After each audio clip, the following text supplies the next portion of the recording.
I'm joined, as ever, of course, by Laure Jackson of Sante on Jersey. Hello, Anne. Hello, it's great to see you. Now, you have fairly recently, you've got a new centre on Jersey. Let's just give us the why. Why do you need a centre on Jersey for Sensory Health? How does that help people? Oh wow. Oh, it is a centre for all ages, all stages, all kinds of people are free to be able to use it because we are all sensory beings. That's part of the message that I'm trying to get out, that we should all be in our best sensory health. But it's partly there for those who are definitely neurodivergent, would like a space where they can be in control of the sights, the sounds, how busy it is, how noisy it is, just so they can control the environment and come and relax as a family together. Or it can be for schools to come and bring people in who don't want to learn at school. They're having problems with accessing that environment. For adults with learning disabilities, for older people to be able to come and connect together, to have a place where they can come and have a cup of tea, cup of coffee, play some dominoes, play some cards. Again, in an environment that they can control the atmosphere, really, of what is going on. So it can be a private use or it can be a shared space like any other kind of soft play area. It's not really soft play. It is sensory integration equipment. So it's about the movement. It's about really stimulating the vestibular system in all kinds of different movement ways. And it's also quite risky. Lots of places have to be designed so that they are as safe as can be with the numbers of people that they have. Mine is limited to a maximum of 4 families at a time, but it has the element of risk that it's very unstable equipment in there because the brain develops better with an element of risk, a managed risk. So it's got a very different feel to a normal play area or just a safe zone, partly because of the equipment that's in there, but also because you can book it out just one person at a time. That leads me not to the topic for today, which I do have one up my sleeve, but risk and learning, because you just said the brain learns better when there's some instability or when there's some risk. What Expound that one a bit. That's interesting. Yeah, I think it comes into the element of to do something that has an element of risk means that someone has to be motivated to do it. Unless they're being forced, I'm not going to go down that route because that's not nice. But when we choose to do something that stretches us a little bit, then boy, is the brain engaged. So it's like the whole brain fires, the whole brain comes alive in trying to do this thing, whether it be a thought processes or whatever it is that the body and the brain are trying to do, it just gets the whole brain involved because there's an element of risk. So arousal levels increase, which is great for the most part. We do have to watch for those who are overreactive, but generally that little bit of extra motivation, that extra something that gets the whole brain activated and alert makes really good for building neurons in the brain, making connections, building good things within the brain and connecting it well with the body. It's interesting because things like adventure parks or theme parks, that sort of thing. Obviously, you've got roller coasters and you've got all these different things, and they're all built, we assume, of course, to a really high standard. Therefore, they're safe, they're not dangerous, but they do create risk or fear, but in a very controlled and measured way, which, of course, some people like. Now, I hate them with a vehement passion because I had a very bad physical stomach reaction. Not so much I was sick because I didn't like it, but it really did mess my stomach up a bit Mm. on one ride. So I don't like them. Some people do because it's bringing in that element of instability, that unstableness, and that risk. And then I just found that really interesting. You're saying the brain works well when things are unstable because, of course, we have to apply it more. It's a bit like having a greater load. If you want to build a bigger muscle, you need to, over time, incrementally add more weight and try and lift that weight. And eventually, over time, your muscle will grow. And in the same context, I guess, with the brain, it's the same sort of principle. It is, and that's where there's a difference between sensory stimulation and sensory integration. So say if you're going on a roller coaster, boy, is your vestibular system, this movement system, that is so stimulated in a way that there is nothing on Earth. Literally, you can go to space and get the experience, but there's nothing on Earth that will give you that sensory stimulation for the upside down, for the speed, for the movement, for the jerking, for the upside down, for all of that is sensory stimulation, but your body's not doing anything. You are sat, you are strapped in because you're going to die. If you're not well strapped in, you're going to fly off and land somewhere. So it is all about stimulating the vestibular system. That is different to sensory integration, where I want movement. I want the head to be upside down or to have different experiences, but it is in the context of the body moving with the head. You're not just getting stimulation into the head as you whiz around the place, but your whole sense of self is going with it. So it's having to integrate with what you see, with what you hear, with how you move. And therefore, that is beautiful, really, really lovely for brain development, rather than sensory stimulation, which that's your roller coasters and so on.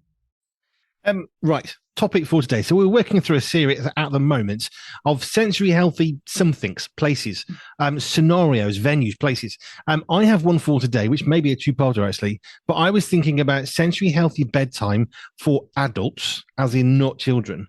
How do we create a sensory healthy going to bed experience? Because, for example, we are led to believe that if you have a mobile phone and you don't apply a blue filter, your brain is then going to be more awake for longer, therefore ruin your sleep. We've been told no digital devices for so long. We're told all these different things, but not from a physical perspective, because obviously your sensory health. From a sensory health perspective, what does a sensory healthy bedtime routine look like for somebody who's older than a child? So 18 plus, really. Yeah, really good question. Individualized has to be the first answer. Curious, when we look at the sensory aspects of the phones and the digital in particular, there may be absolutely no reason whatsoever why you just don't watch those before you go to bed. You do have light. It may affect you, but it might have no effect whatsoever. In which case, if it helps you, then put it on and use it and don't be bothered about it and don't listen to anybody else. So finding the things that absolutely work for you. Do listen, because most people give advice, or there is general advice out there for good reason. So I think always go with general good advice, but then apply it to you. Does it work for you or does it not? And if it doesn't, just toss that piece of advice out the window, because it's useless and it's not going to help you. And it's only going to, you're only going to get frustrated going to sleep, because you actually can't get to sleep until you've actually watched what it is you need to. Some people need that routine. But yeah, and it's finding the level of physical activity. I do think there's something to be said about typically not exercising too late to bedtime. That has physiological reasons, but from a sensory perspective, if you do your exercises up until you literally just get into bed, it does help your brain and your body help your brain know where your body is, so that it can actually switch off and go to sleep. Because it needs to register where the body is, and then it can switch off. So I would pay attention to sights and sounds and smells. If bath times work for you, use bath times. If exercise works for you, use exercise. If you need certain noises on in the background, then put those noises on. The principles, that's what I always find. The principles are the same for children and adults and older people, but we just apply them differently according to what is specific to that age or to that individual. It's fairly common, really. If you've got a small child, a baby or a 4-year-old, even a 12-year-old child, you will be probably making more efforts to make sure they go to bed on time, to go to bed well, which is why I was saying, how do we help adults have a sensory healthy bedtime experience that's positive?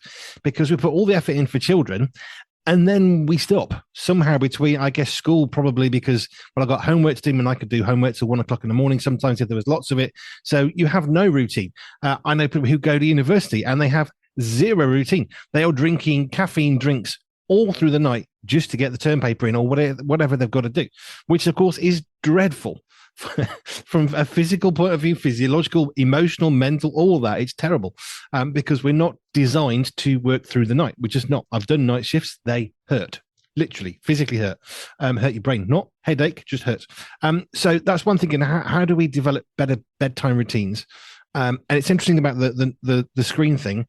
I can use a screen till really, really, really late. I've found with palpitations in particular, if I'm staying up awake because I can't go to bed because of my palpitations, I will use a phone. I'll watch something or read something or whatever for a long time, and I then palpitations up, get into bed, go to sleep. I've always been that way. Whereas for other people I know, as you pointed out, it can be bad for you. In the same way that caffeine, you can drink caffeine late at night and go to sleep, but then conversely not. Exercise for me, if I do exercise an hour or two before bed, I'm not sleeping. Uh-huh. I'm ready for the next day. I've learned I have learned I don't exercise properly a couple of hours before bed. I'm not talking about walking up the stairs. I'm talking about a cycle or something like that. Yeah. Yeah, because it should, for those of us who are more typical, it will. If you get the oxygen pumping, it's very alerting, it's very arousing. It really puts you in a good place when you do exercise in order to function. So the last thing you would typically think of is doing exercise last thing at night. It's just that there are some of our individuals who will need to do that.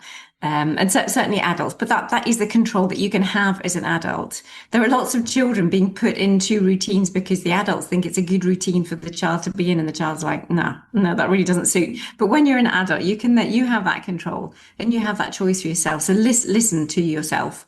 But don't, if there's things like Red Bull and caffeine or, all of the extra stimulants that are going into your body, then let's have a look at what else is going on from a sensory perspective that might be bugging you. Because sometimes it's actually that the texture of the bed sheets that bugs people, and that they find that there's too many creases, and they can feel those creases, like the Princess and the Pea, the old story that I don't know how many people know that one.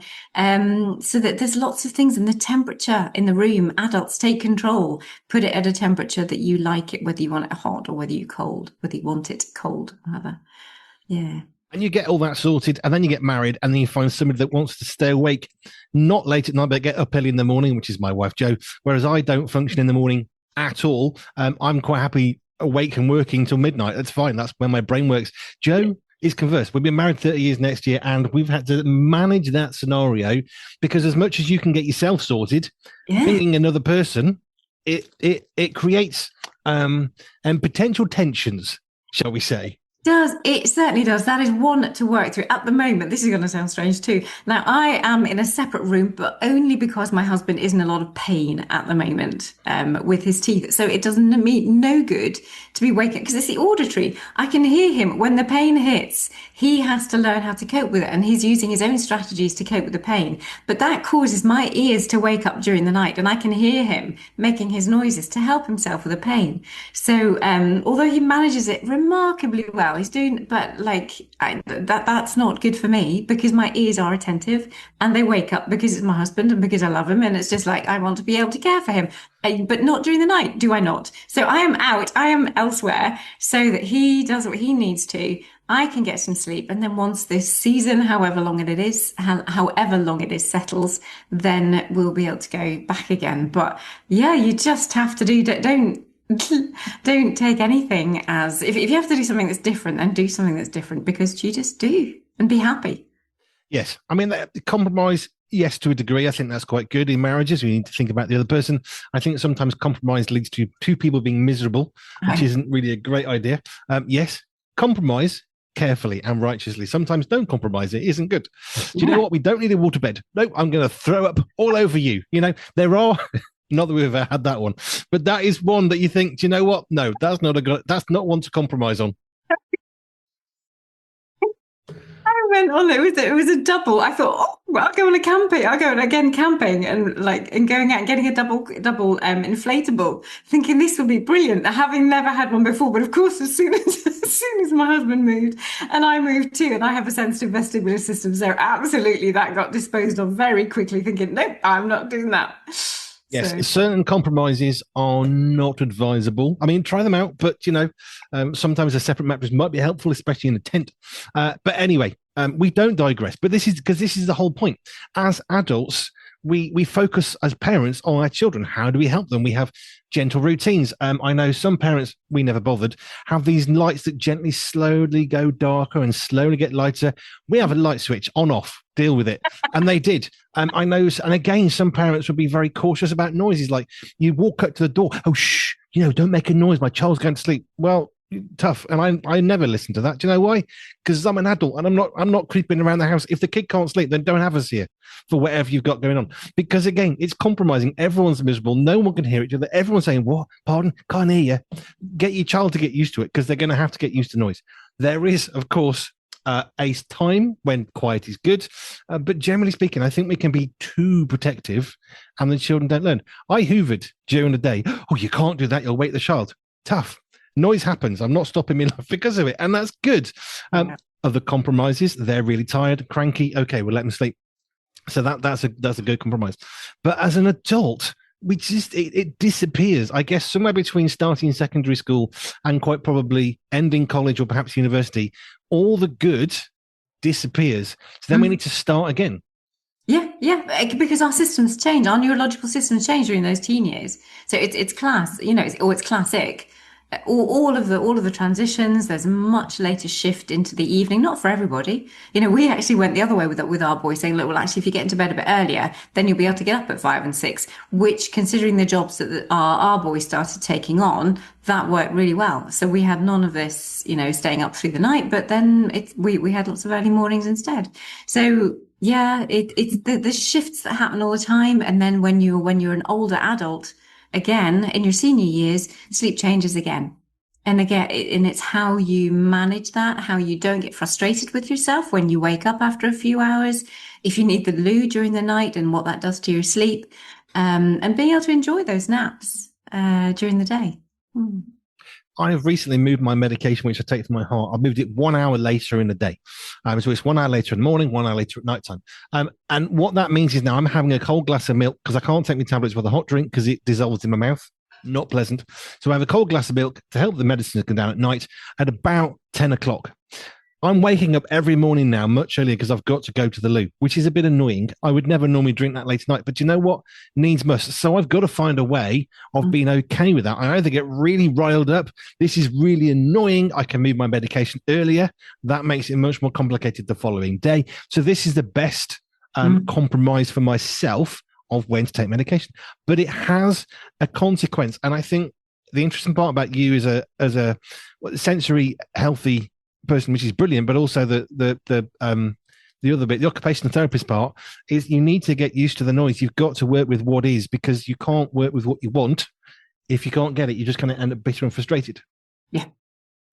And it always comes back to the impact, the emotional impact, because, somebody who's not that well coordinated, in a way, so what?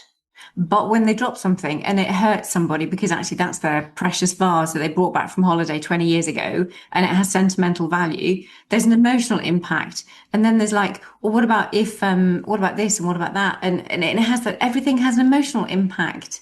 The frustration, the annoyance, and that's the core bit to try and help people with, more than actually the sensory issues themselves, I think. The understanding of the sensory issues brings into a lot more acceptance and hope for the future, and therefore, the emotions can dissipate a little bit, but there's an awful lot of exhaustion and irritability and frustration and anger and all of those things that really do compound a situation and make it so much worse than it needs to be. Here's one thing that we worked out. As I say, we've married for nearly 30 years. This was a bugbear of Joe. I read a lot. I love reading. And I often read at late night. When I get to bed, a couple of hours, that's normal for me to read because I'm not really going to sleep when Joe does, because we just have different ways of doing the day. Only in the last couple of 3 years, perhaps, has Joe started wearing an eye guard at night so it blocks out the light so I can read. Because it would be the same thing every night. She would get to the point of, right, I'm ready for sleep. When are you going to turn that light off? I can't sleep. Now, I don't know why we never considered an eye mask, an eye guard, whatever you call it. We never considered that until I had to have one time when I had some sickness and I was sleeping during the day and I had to have some darkness. And then it's like, oh, well, this is clever. Now we block the light out. Now we can go to sleep.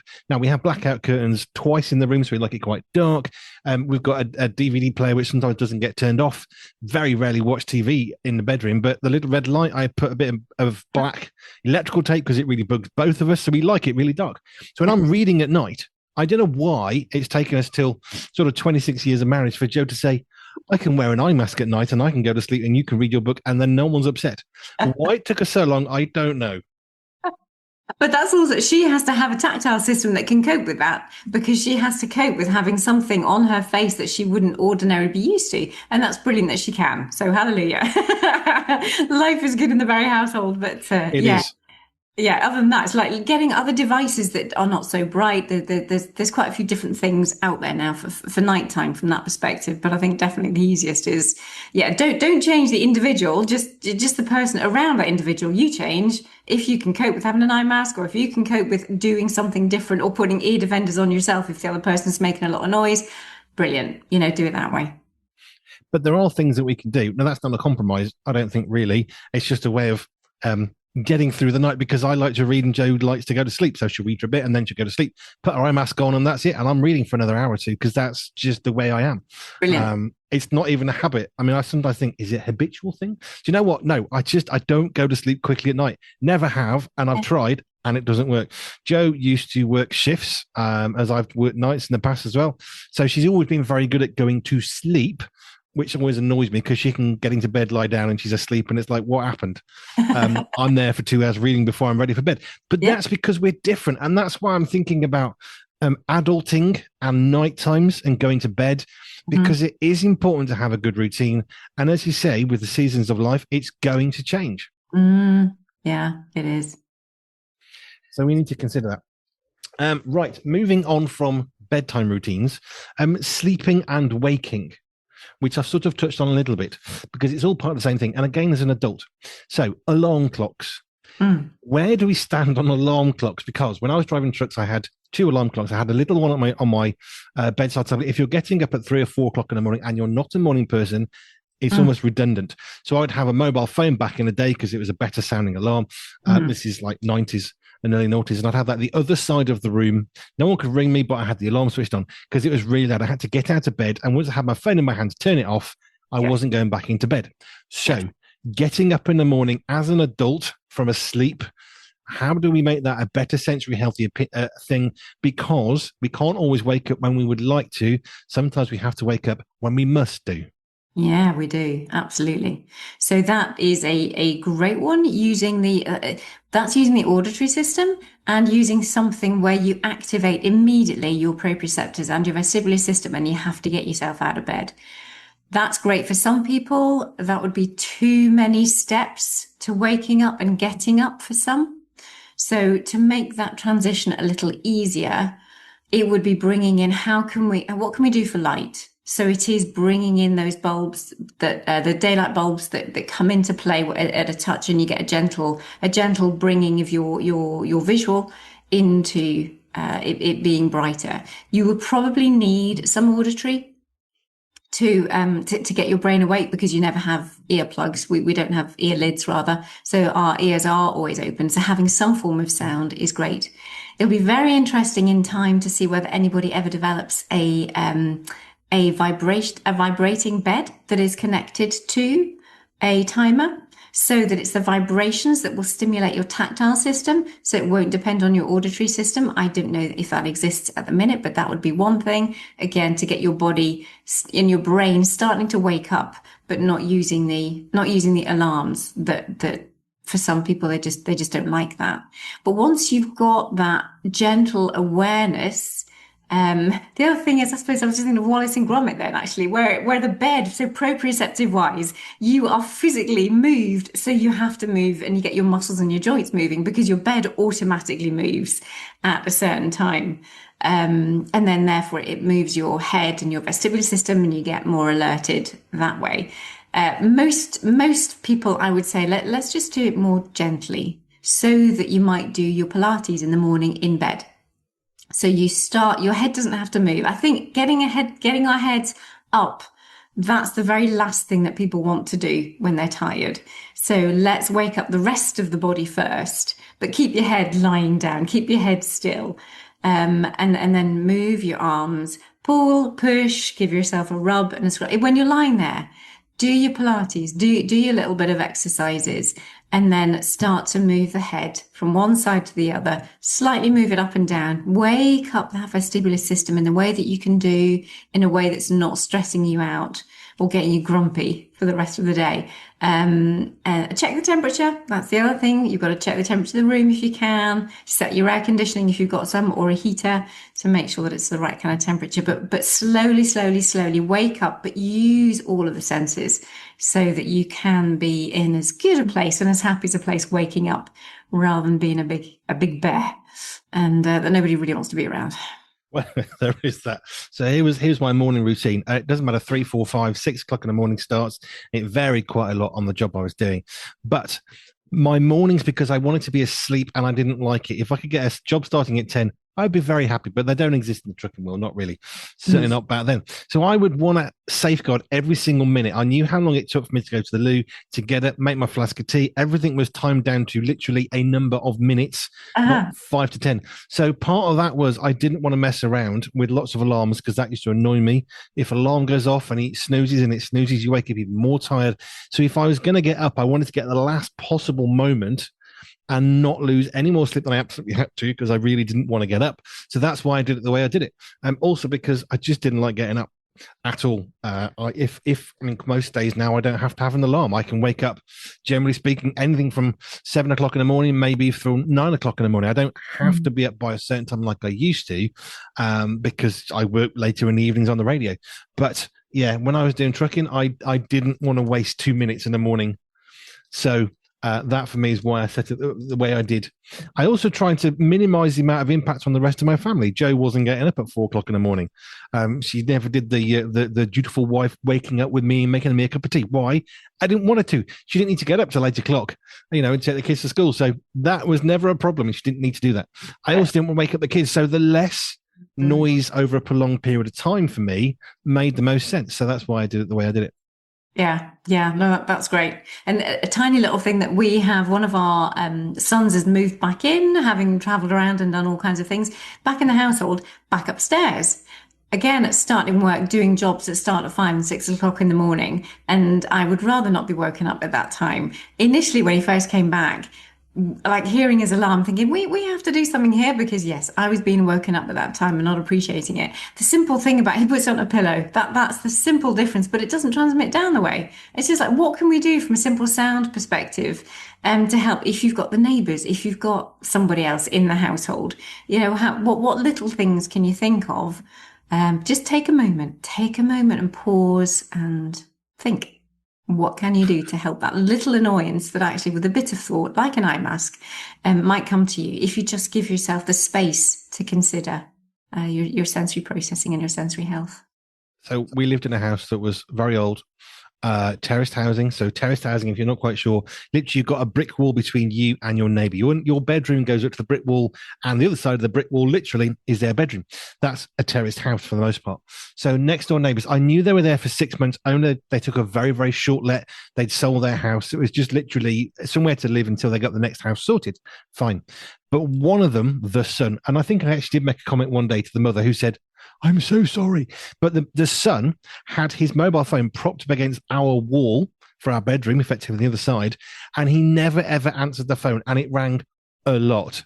And I was starting to lose the plot, because our office was against this wall as well.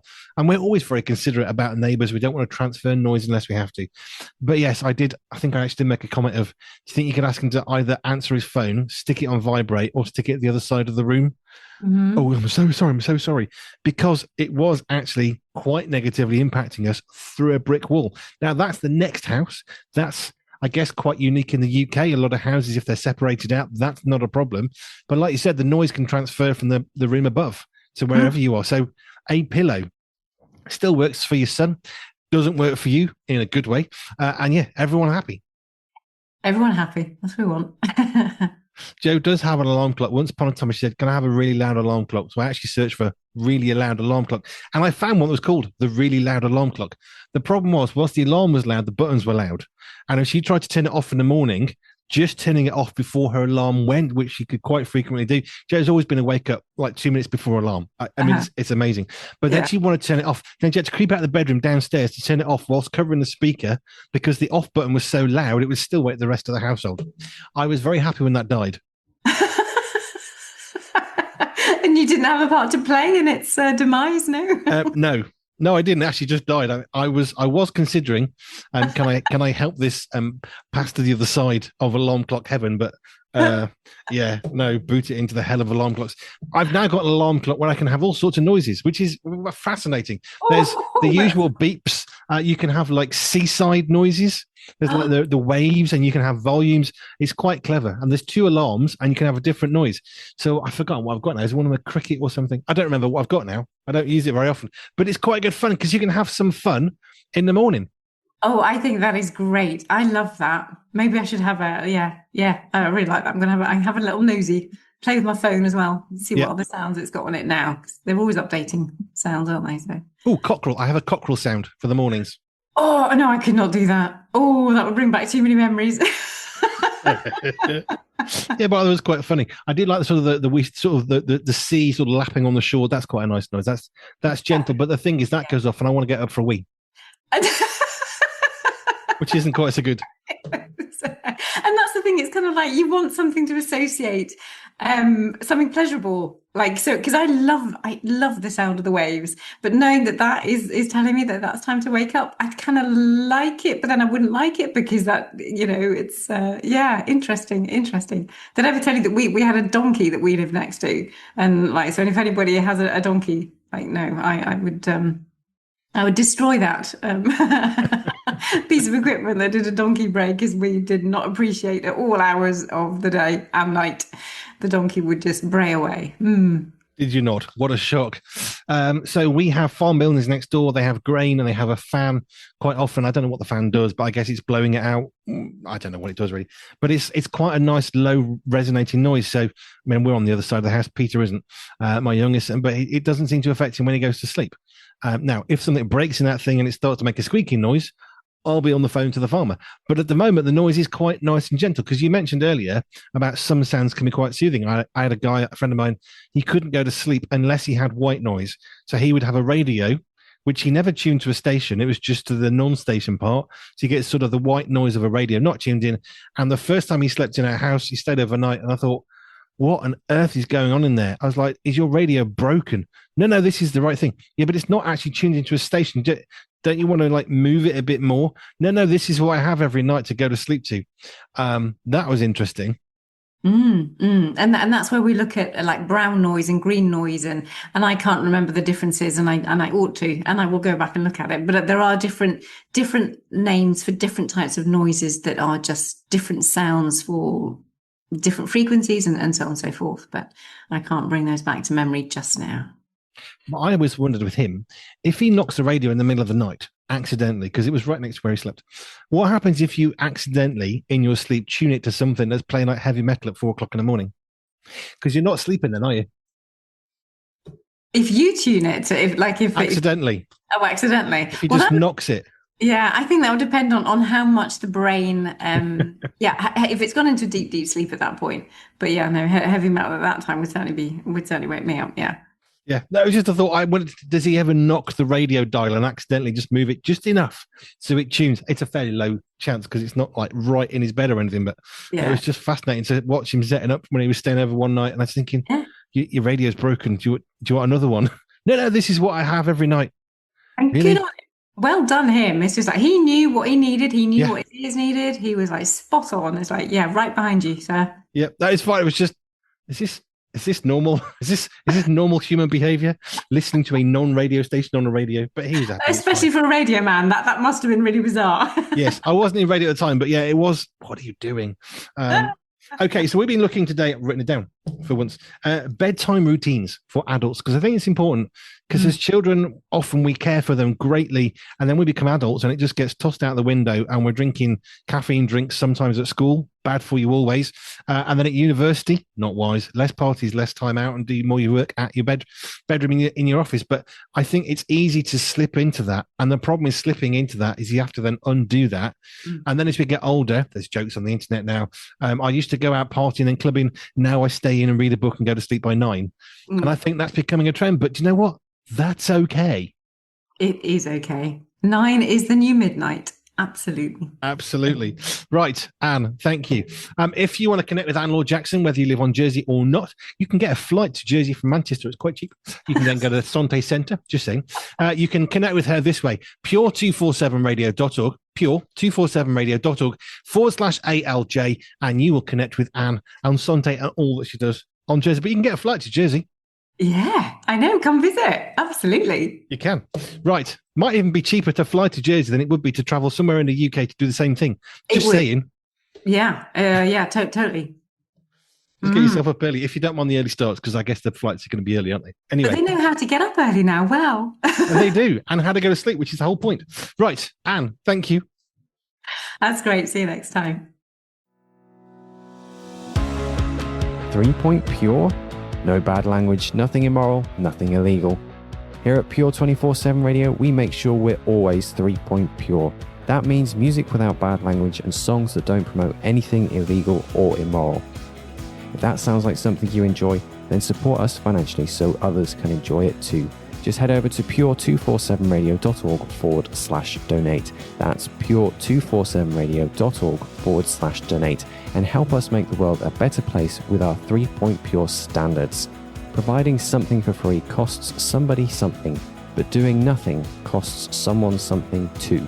So support us financially and let's walk together and brighten the lives of others. Everything we do at Pure 24/7 Radio is funded by your donations. Thank you.